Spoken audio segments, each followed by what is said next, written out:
আজকে আমরা বেরিয়ে পড়েছি ভবানীদের বাড়ি যাওয়ার উদ্দেশ্যে। তো প্রিয়াঙ্কা আর আমি এখন হেঁটে হেঁটে যাচ্ছি।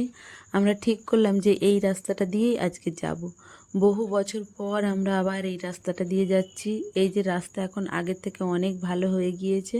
আর সামনে যে মন্দিরটা দেখা যাচ্ছে, এখানে নাকি পয়লা বৈশাখের সময় মেলা হয়, তারপর পুজো হয়। তো শুনেছি যে মেলা হয়, কোনো বছর আসা হয় না। তো এবছর ইচ্ছা আছে এখানে মেলা, পয়লা বৈশাখের মেলাতে আসবো।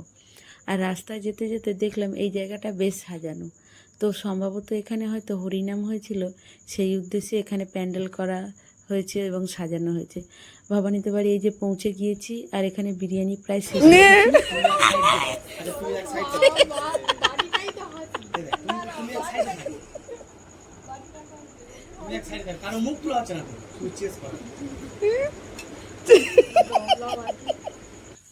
আর এখানে ওয়েলকাম ড্রিঙ্ক সারার পর আমরা এখানে খেতে বসে গিয়েছি। ভবানী এখন আমাদের বিরিয়ানি বেড়ে বেড়ে দিচ্ছে। আর এই যে বিরিয়ানির কালারটাও বেশ সুন্দর হয়েছে। তো আমরা এখন চারজনে খেতে বসে গিয়েছি। তো এখন খাওয়া দাওয়া শুরু করব। এই যে চারজনে এখন বসে গিয়েছে। তো খাওয়া দাওয়ার পর আমরা এই যে এখন এত পরিমাণে যে খেয়েছি, বিরিয়ানিটা এত ভালো হয়েছিল যে আর বসে থাকতে পারলাম না। তিনজনে এখন শুয়ে পড়েছি। তো সৌরভ আমাদের বলল যে তোরা তিনজনে এই ঘরে শুয়ে পড়, আমি পাশের ঘরে ঘুমাতে যাচ্ছি। তো আমরা কিছুক্ষণ শোয়ার পর আবার উঠে এই যে ফোন দেখছি। ফোনের মধ্যে ফানি ভিডিও দেখছি আর হাসাহাসি করছি, আর সেই লেভেলের গল্প। এখানে তিনজনে গল্প করছি, হাসাহাসি করছি আর ফোন দেখছি।